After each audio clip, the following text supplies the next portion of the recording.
Hello everyone, my name is Alisha Parveen. आज हम देखेंगे स्थायी किस्त पद्धति के डेप्रिसिएशन लगाने के टू टाइप्स, जो कि मैंने पहले वीडियो में भी बताया है। पहला हमारा है प्रतिशत विधि, जिसमें हमारा जितना भी लागत होता है उसमें जितना भी प्रतिशत दर होता है उसमें हमने इनटू करके निकालते हैं डेप्रिसिएशन का अमाउंट, जो कि हमने न्यूमेरिकल उसके क्वेश्चन पिछले वीडियो में देख चुके हैं। दूसरा हमारा होता है सूत्र विधि, जिसमें हम जो लागत होता है और किसी तरीके का स्थापना व्यय होता है, उस मशीन को लगाने में जो भी खर्चा होता है उसे तो हम लागत में ही जोड़ते हैं, तो उसमें हम ऐड कर देंगे और उसमें हम क्या माइनस करेंगे, अवशेष मूल्य।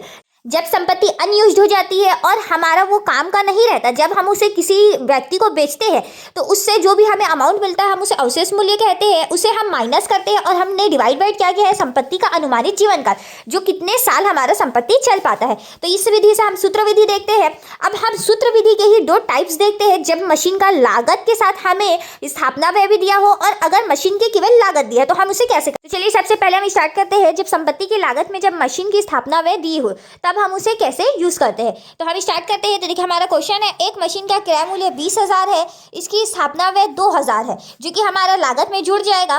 फिर आगे बोल रहा है इसका अवशिष्ट मूल्य 1,000 है, इसकी कार्य अवधि 10 वर्ष है, वार्षिक ह्रास का मूल्य निकाले जिसके ह्रास की स्थायी प्रभाग पद्धति प्रयोग की जाती है। इसमें क्लियर बोल चुका है कि इस ह्रास की स्थायी प्रभाग पद्धति यूज की जाती है।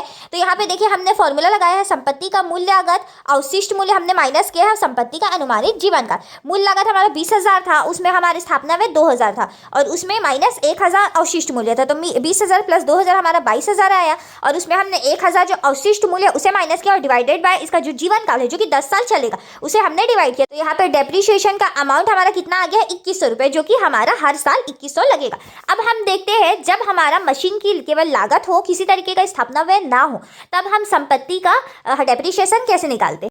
साथ ही हम मशीन खाता और जर्नल एंट्री डेप्रिसिएशन लगने के बाद क्या करते हैं ये भी हम देखते हैं। चलिए एक क्वेश्चन के थ्रू हम देखते हैं। हमारा क्वेश्चन है, 1 अप्रैल 2000 को अमित ने एक मशीन 55,500 में खरीदी, जिसका अनुमानित जीवन काल 5 वर्ष है, अवशिष्ट मूल्य 5500 है। वार्षिक ह्रास की गणना कीजिए, वर्ष 2000 व 2001 में की जाने वाली प्रविष्टियां दीजिए। 2 वर्ष का मशीन खाता बनाना है। तो देखिए हमारा फॉर्मूला तो सेम रहेगा, मशीन का लागत दिया हुआ है, अवशिष्ट मूल्य दिया हुआ है, हमने उसे पुट कर लिया, मशीन का जीवन काल 5 वर्ष है, तो हमारा आ चुका है डेप्रिसिएशन का अमाउंट 10,000। अब हम इसका मशीन का जर्नल एंट्री करेंगे और मशीन का अकाउंट बनाएंगे। वही अमाउंट को हम ह्रास लगाएंगे, डेप्रिसिएशन लगाएंगे। तो ह्रास हमारा व्यय है, तो यहाँ पे व्यय और हानि में वृद्धि डेबिट करते हैं, तो ह्रास को हमने 10,000 से डेबिट किया और इसकी वजह से हमारा क्या हो रहा है, मशीन की वैल्यू में कमी आ रही है, तो हमने मशीन खाता को 10,000 से क्रेडिट किया। अब ये हमारा ह्रास कहाँ पे जाएगा, लाभ हानि खाते में जाएगा, क्योंकि ये व्यय है। तो हमारे यहाँ पे ह्रास जो डेबिट हुआ था हमने यहाँ पे क्रेडिट कर दिया और लाभ हानि में वृद्धि को हम क्या करते हैं, डेबिट। तो यहाँ पे हमारा व्यय था तो उसको डेबिट किया, तो 10,000 रुपये लाभ हानि खाता डेबिट और ह्रास खाता क्रेडिट। तो हमारा इसका नोटेशन क्या हो जाएगा, ह्रास का लाभ हानि खाते में हस्तांतरण करने पर। वैसे ही यहाँ पे 2000 का बन गया। अब 2001 का हम बनाएंगे, तो मशीन तो हमने खरीद लिया है, अब वो एंट्री तो हम करेंगे नहीं, तो यहाँ पे डायरेक्ट हम डेप्रिसिएशन लगाएंगे। ह्रास डेबिट मशीन खाता से, स्थायी प्रभाग पद्धति है तो सेम अमाउंट ही लगेगा। अब यहाँ पे हमारा लाभ हानि खाता डेबिट और ह्रास खाता से होगा 10,000 रुपये। तो यहाँ पे हमारा दूसरे ईयर का भी हो चुका। अब हम मशीन खाता बना, तो मशीन खाता हमने बनाया। सबसे पहले हमारा क्या हुआ था, मशीन अकाउंट हमारा यहाँ पे डेबिट हुआ था और रोकड़ खाता से, तो हम मशीन अकाउंट के डेबिट साइड में आए हैं और लिख दिए हमने रोकड़ खाता से, ईयर हमने 2000 डाल दिया और 1 अप्रैल को हमने खरीदा था 55,500। वैसे ही हमारे दूसरे एंट्री में क्या हुआ है, ह्रास डेबिट हुआ है मशीन खाता से, तो मशीन क्रेडिट हुआ तो हमने क्रेडिट साइड में आए हैं और उसके बदले में जो डेबिट हुआ है तो ह्रास खाता लिख दिया है और ये हमारा कब होगा, 2001 31 मार्च 10,000 रुपये।